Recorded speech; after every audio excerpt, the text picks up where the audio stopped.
মেয়েদের কোমর বিয়ের পর মোটা হয় কেন জানলে আপনিও লজ্জা পাবেন।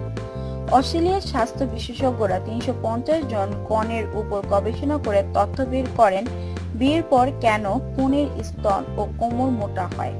দেখা যায় বিয়ের পর প্রথম ৬ মাসে কনেরা প্রায় ৫ পাউন্ডের মতো ওজন বাড়িয়ে ফেলে। পর্যবেক্ষণ করে দেখা যায় যারা বিয়ের সময় সুন্দর দেখাতে নিজের ওজন অনেক দ্রুত কমিয়ে ফেলেন, বিয়ের পর তাদের ওজন দ্রুত বেড়ে যায়। এটা প্রায়শই দেখা যায় যে মেয়েরা চায় বিয়ের সময়তে তাদের দেখতে ছিপছিপে আর কম বয়সী লাগুক। এই কারণে তারা বিয়ের কয়েক মাস আগে থেকে কঠোর ডায়েটে চলে যান।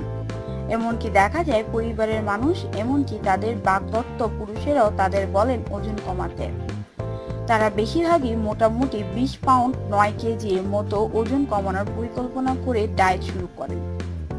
অনেকের ওজন এই ডায়েটের ফলে কমে গেলেও বেশিরভাগের ওজন তেমন কোনো হেরফের হয় না।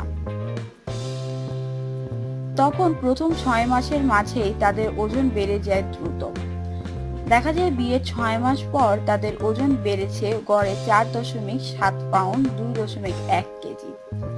যারা বিয়ের আগে ওজন কমিয়েছিলেন তারা ওজন বাড়ার পরিমাণ আরো বেশি, প্রায় ৭.১ পাউন্ড ৩.২ কেজি। তবে তারা বিয়ের আগে ওজন কমালেও বিয়ের পরে প্রায় ৪.৫ কেজি পর্যন্ত ওজন বেড়ে যায় তাদের। বিয়ের পরে মেয়েরা মনে করে সামনের তো আর কোনো বড় উপলক্ষ নেই, আর তাই ওজন নিয়ন্ত্রণের দিকে তাদের তেমন লক্ষ্য থাকে না। তারা খাওয়া দাওয়া এবং ব্যায়ামের ব্যাপারে নিয়মকানুন অনুসরণ বন্ধ করে দেন, যার ফলে ওজন বেড়ে যেতে থাকে। অনেকে আবার মনে করেন বিয়ের পরে তাদের আকর্ষণীয় ফিগার বজায় রাখার দরকার নেই, এই কারণেও তাদের ওজন এভাবেই বাড়তে দেখা যায়। বিয়ের পর মোটা হয়ে যাওয়ার রোধে করণীয়, তবে কেবল মেয়েদের জন্য নয়, নারী পুরুষ উভয়ে এই টিপ মনে নিয়ন্ত্রণ করতে পারেন। ওজন হানিমুনে গেলে খুব বেশি জাঙ্ক ফুড না খেয়ে পুষ্টিকর খাবার খাওয়ার চেষ্টা করুন, যেমন পোলাও, বিরিয়ানি না খেয়ে গ্রিল করা চিকেন বা মাছ খেতে পারেন।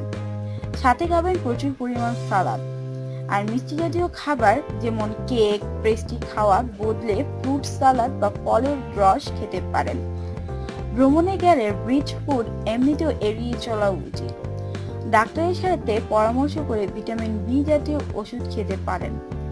নতুন পরিবেশে নতুন দায়িত্ব নেওয়ার জন্য প্রয়োজনীয় এনার্জি যোগাবে ভিটামিন বি। বাড়ির খাবারের প্রয়োজন পড়বে না। বিয়ের পর প্রায় প্রতিদিনই কোনো না কোনো আত্মীয়ের বাসায় নতুন জুটির দাওয়াত থাকাটাই স্বাভাবিক, আর এতে ওজন অনেকটাই বেড়ে যায়। এর ফলে কোথাও দাওয়াত নিতে গেলে একদমই যে খাবে না তা কিন্তু নয়। ঘি ও তেল মশলা দেওয়া খাবার কম নিয়ে সালাদের পরিমাণ বাড়িয়ে দিন। কোমল পানীয় বদলে পানি পান করুন। শরীরে ক্যালসিয়ামের অভাব হলে মোটা হয়ে যাওয়ার প্রবণতা দেখা দেয়, তাই চা, কফি ও কোল্ড ড্রিঙ্কস খাওয়া কমিয়ে দিন। আর রাতে শুতে যাওয়ার আগে ১ গ্লাস দুধ খাবারের কথা ভুলবেন না, কারণ দুধই ক্যালসিয়াম সবচেয়ে বড় উৎস। কষ্ট করে হলেও ব্যাপারটা মেনে চলুন। ভিডিওটি লাইক, কমেন্ট, শেয়ার করবেন এবং আমাদের চ্যানেলটি অবশ্যই সাবস্ক্রাইব করুন।